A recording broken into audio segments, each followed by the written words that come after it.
Hey warriors, welcome back to the channel. In 1972, a man walked into a federal courtroom accused of corporate espionage. The prosecutors had witnesses, they had documents, they had recordings of his voice. For 6 hours, they presented their case, meticulous, airtight, devastating. The man said 7 words, not 7 sentences, 7 words, total. The jury deliberated for 11 minutes, not guilty. What did he say? Nothing that defended him, nothing that argued his innocence. In fact, he never once claimed he didn't do it. Instead, he said something that made the prosecutors argue with each other. Machiavelli wrote about this exact technique in 1513. He called it the art of making your enemy destroy himself while you watch in silence. But here's what no one tells you about this strategy and why it's the most dangerous skill you'll ever learn. The moment you stop arguing, you become untouchable, and that terrifies people more than any words ever could. Let me ask you something. How many arguments have you won in the last year? Now ask yourself this. How many of those victories actually gave you power? Because here's the truth that's going to reshape everything you think you know about conflict. Every argument you win, you lose. Every point you prove, you surrender. Every time you defend yourself, you hand over control to someone who doesn't deserve it. Think about the last time someone challenged you. Maybe they questioned your decision. Maybe they disrespected you in front of others. Maybe they accused you of something you didn't do. What did you do? You explained yourself. You presented evidence. You built your case like a lawyer trying to convince a jury that already hates you. And even if you won, even if they walked away silent, unable to counter your logic, you didn't gain power. You lost it because you revealed your need. You showed them that their opinion mattered, that their words could move you, that you required their validation to feel whole. Machiavelli understood something that most people will die without learning. The lion cannot protect himself from traps, and the fox cannot defend himself from wolves. One must therefore be a fox to recognize traps, and a lion to frighten wolves. But you're playing neither animal. You're playing the prey that argues with the predator about why it shouldn't be eaten. Here's what I need you to understand before we go deeper. This isn't about taking the high road. This isn't about being mature, or evolved, or spiritually awakened. This is about dominance. This is about controlling the battlefield without ever stepping onto it. This is about making people destroy themselves while you remain completely unmoved. And if you're ready to learn how the most powerful people on earth operate, how they win without fighting, control without speaking, and dominate without ever revealing their hand, then subscribe now, because what I'm about to teach you will make you dangerous. And I need to know you're serious. Let's go back to that courtroom. 6 hours of testimony, mountains of evidence. The man sat silent through all of it. His lawyer advised him to take the stand. He refused. The prosecutors were confident. The gallery was packed. This was supposed to be an easy conviction. Then came closing arguments. The lead prosecutor stood up, confident, prepared. He'd rehearsed this moment for weeks. He pointed at the defendant and said, "This man is guilty. The evidence is clear. The witnesses are credible. There is no reasonable doubt." And that's when the defendant stood up. The judge asked him if he wanted to make a statement. He looked at the jury, not the prosecutor, not the judge, the jury. And he said 7 words, "I've never seen loyalty buy this much time." Then he sat down. That's it. No explanation, no defense, no argument. Just 7 words that planted a seed in the minds of 12 people. And within minutes, the prosecutors were arguing with each other. One claimed the defendant was implying the witnesses were paid. Another said he was suggesting a conspiracy. A third said it was a manipulative tactic and should be stricken from the record. The jury watched the prosecution tear itself apart, trying to argue with silence. 11 minutes later, not guilty. Now here's what's critical. Those 7 words didn't defend him. They didn't prove his innocence. They didn't counter any evidence. They did something far more powerful. They created a vacuum, and the prosecutors, unable to resist the need to fill that vacuum, destroyed themselves trying to interpret it. This is the first law you must internalize. The person who argues is the person who needs. When you argue, you reveal your wound. You expose the thing that can be used against you. You hand your enemy a map to your vulnerability. But when you refuse to argue, when you remain silent, or respond with something so ambiguous it forces them to argue with themselves, you become a mirror.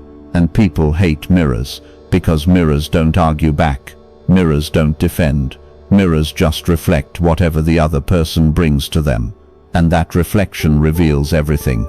Let me give you a scenario. You're in a meeting.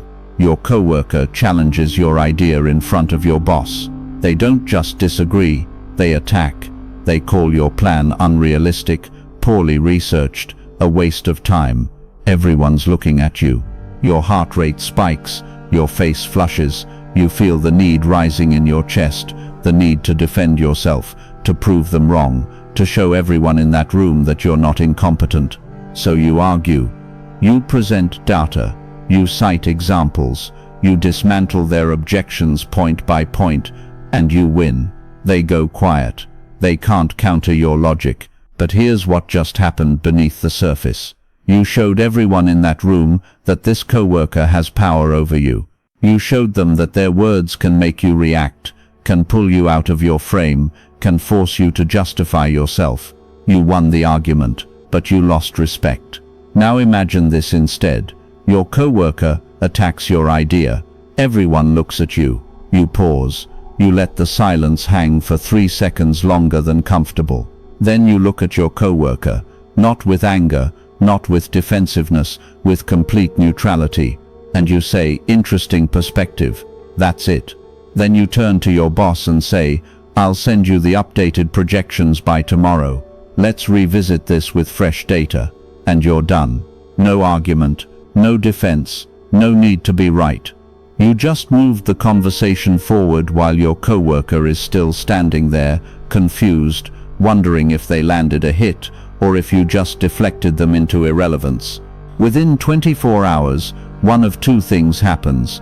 Either your coworker looks petty and aggressive in retrospect because you never gave them the fight they wanted, suddenly trying to clarify what they meant, trying to walk back their aggression. Either way, you won, not by arguing, by refusing to. Machiavelli wrote, "Everyone sees what you appear to be, few experience what you really are." When you argue, you reveal what you really are. You reveal your ego, your insecurities, your need for validation. But when you refuse to argue, when you remain silent, ambiguous, unreachable, people can only see what you appear to be, and you can control that appearance completely. This is the second law. Silence is not the absence of power, it's the presence of control. Most people equate silence with weakness. They think if you don't defend yourself, you're admitting defeat.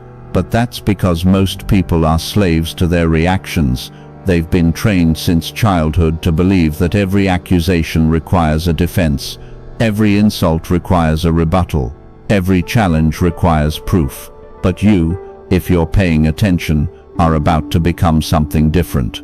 You're about to become someone who doesn't live in other people's frames. Someone who doesn't need to be understood. Someone who controls the narrative by refusing to participate in it.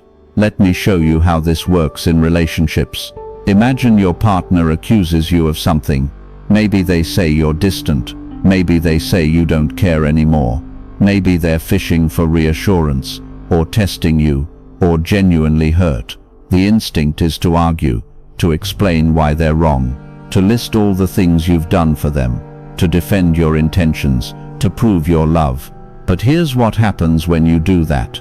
You validate their frame. You accept the premise that you need to prove something, that their accusation has merit, that you're operating from a deficit.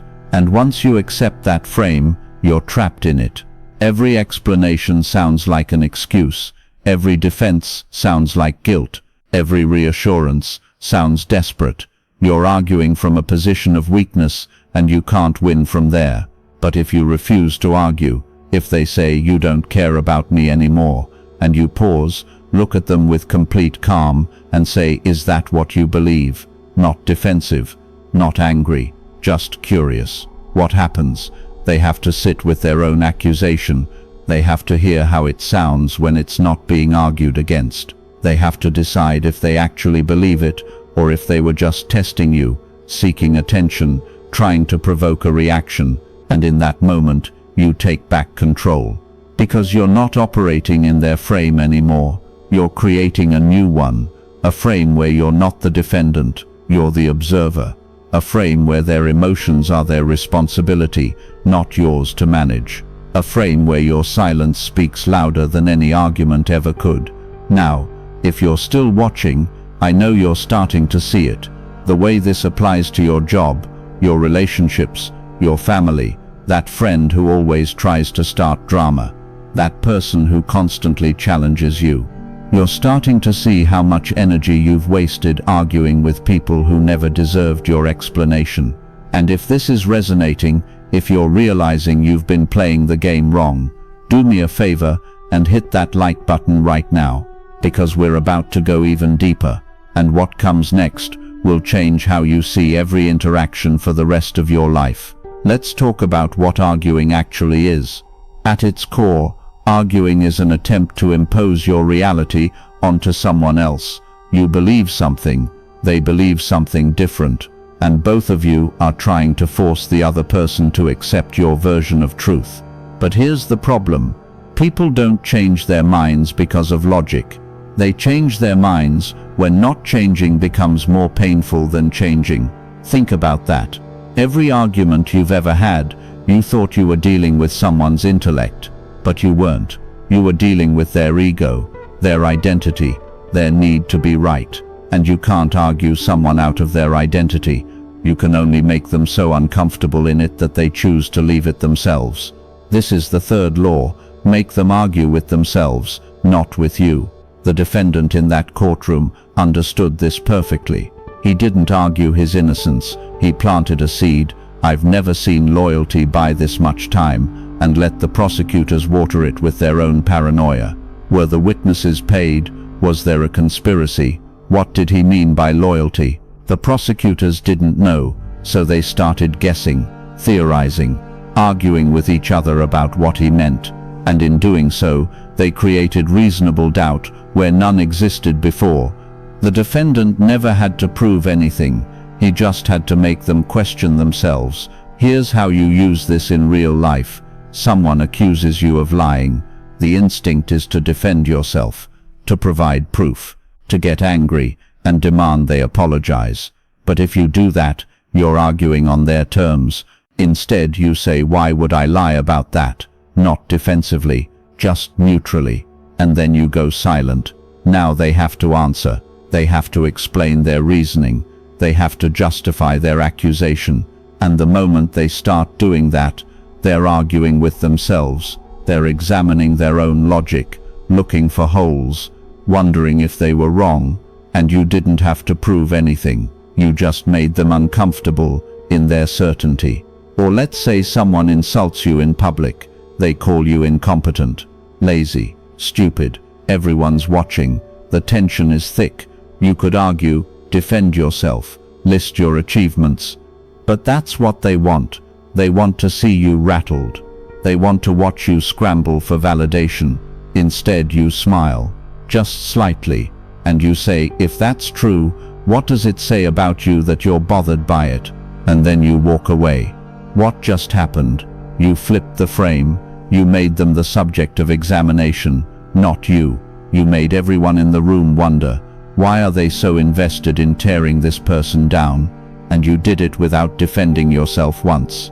Machiavelli said, "The first method for estimating the intelligence of a ruler is to look at the men he has around him." The same applies to you. The intelligence of your strategy isn't measured by how well you argue. It's measured by how many arguments you avoid while still maintaining dominance. Because every argument you avoid is an opportunity for your enemy to hang themselves.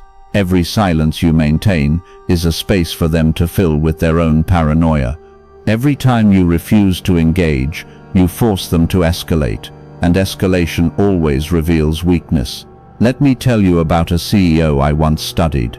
This man ran a Fortune 500 company. He was known for being impossible to read, never raised his voice, never argued, never defended his decisions. One day, a board member challenged him in front of the entire board, accused him of making reckless investments, demanded he justify his strategy.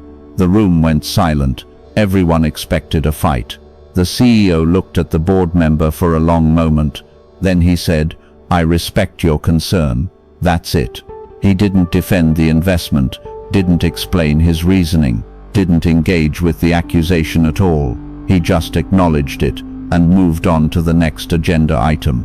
The board member was furious. He pressed harder, got louder, more aggressive. The CEO remained calm, neutral, unreactive. By the end of the meeting, the board member looked unhinged, emotional, out of control. The CEO looked like a leader. 3 months later, the investment paid off massively. The CEO never mentioned it, never said "I told you so," never brought it up. He didn't need to. His silence spoke louder than any argument ever could. This is what most people don't understand about power. Power isn't loud. Power isn't defensive. Power isn't desperate to be understood. Power is quiet. Power is patient. Power is watching someone destroy themselves while you remain completely still. Because the truth is this: the person who argues is afraid of being misunderstood, afraid of losing respect, afraid of what silence might mean. But the person who doesn't argue, they're not afraid of anything, and that's terrifying. Let me give you the psychology behind why this works. When you refuse to argue, you create what's called a status vacuum. Humans are wired to establish hierarchy. We need to know where we stand in relation to others, and we determine that hierarchy through interaction. When you argue with someone, you're operating on the same level. You're acknowledging that their challenge is legitimate enough to warrant a response. But when you don't argue, when you remain silent or respond with complete indifference, you refuse to operate on their level.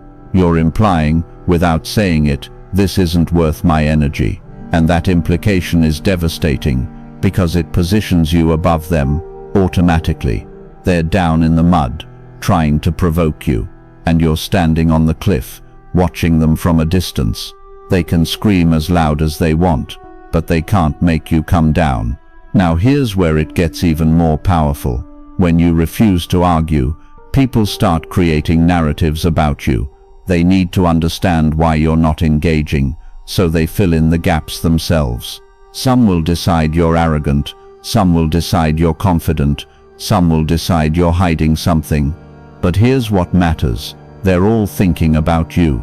You've occupied space in their mind without saying a word. You've become the mystery they can't solve, the puzzle they can't complete. And the more they think about you, the more power you have over them. This is the fourth law. Your silence makes you unforgettable. Your arguments make you forgettable. Think about the people who've had the most impact on you. Were they the ones who explained themselves constantly, who defended every decision, who needed you to understand them? Or were they the ones who moved in silence, who let their actions speak, who never felt the need to justify themselves? You remember the mysteries, you forget the explanations. So how do you actually implement this? How do you stop arguing when every instinct in your body is screaming at you to defend yourself? First, you have to rewire one belief. Being misunderstood is not a problem. Read that again. Being misunderstood is not a problem. It's only a problem if you need everyone to see you correctly. But the moment you release that need, the moment you accept that some people will misunderstand you, misjudge you, misrepresent you, and you decide you don't care, that's when you become free, because you're no longer operating for an audience, you're operating for results, and results don't require explanation. Second, you need to understand the difference between arguing and clarifying. Arguing is emotional, it's reactive, it's driven by ego. Clarifying is strategic, it's calm, it's driven by purpose. If someone misunderstands your position, and it actually matters if it affects your goals, your reputation, your results, then you clarify, once, clearly, without emotion. But if it doesn't matter, if it's just someone trying to provoke you, someone who wants to see you react, you ignore it completely. You don't owe anyone an explanation. You don't owe anyone your energy. You don't owe anyone access to your inner world. You only engage when you decide it serves you. Third, you master the art of the non-answer. When someone challenges you, you don't argue, but you also don't ignore them completely. That can sometimes backfire and make you look evasive. Instead, you give them a response that sounds like an answer but says nothing. Interesting perspective. I'll take that into consideration. Time will tell. We'll see. These phrases are power moves because they acknowledge the person without validating their challenge. They keep you in control of the conversation without giving them the argument they crave. They make you seem calm, considered, unreactive, while they're still scrambling for a real response.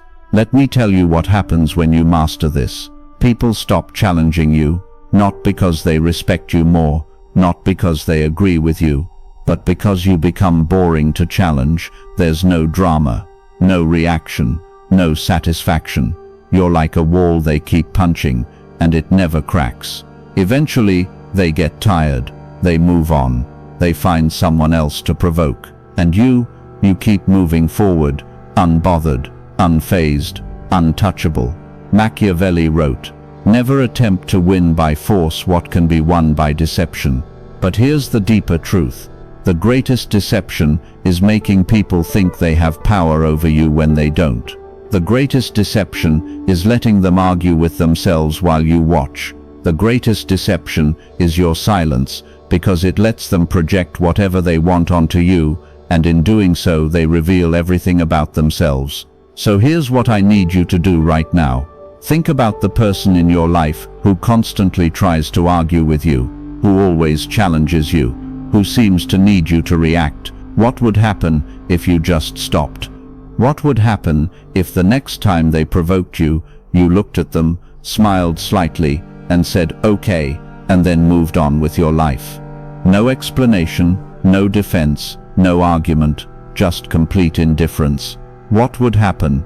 They'd lose their mind, because you took away the one thing they were using to feel powerful, your reaction. And if you're ready to take this further, if you're ready to learn every other Machiavellian strategy that makes you untouchable, then subscribe right now. Drop a comment below telling me the one person you're going to stop arguing with, and share this with someone who needs to hear it, because the world needs more people who understand real power, and real power is silent. Let me leave you with this. You've spent your entire life believing that words are power, that if you could just explain yourself better, argue more convincingly, prove your point more thoroughly, then you'd win. But you've been playing the wrong game. Words are not power. Silence is power. Indifference is power. Refusing to engage is power. Because the person who needs to argue is the person who's afraid of what silence might mean. But you're not afraid anymore. You don't need to be understood. You don't need to be right. You don't need to win arguments. You just need to win. And you win by never fighting in the first place. Remember those 7 words from the courtroom? I've never seen loyalty buy this much time. They weren't a defense, they were a detonation.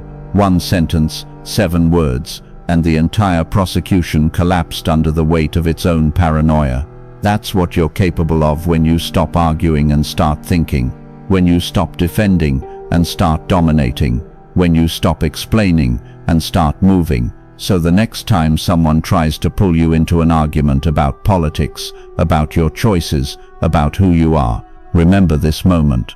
Remember that the most powerful thing you can do is nothing. Remember that your silence is a weapon they don't know how to fight. And remember that Machiavelli didn't write The Prince for people who need to be liked. He wrote it for people who need to win. And you don't win by arguing. You win by making them destroy themselves while you watch. Now go. Be silent, be patient, be untouchable, and let the world argue with itself while you build your empire in the quiet.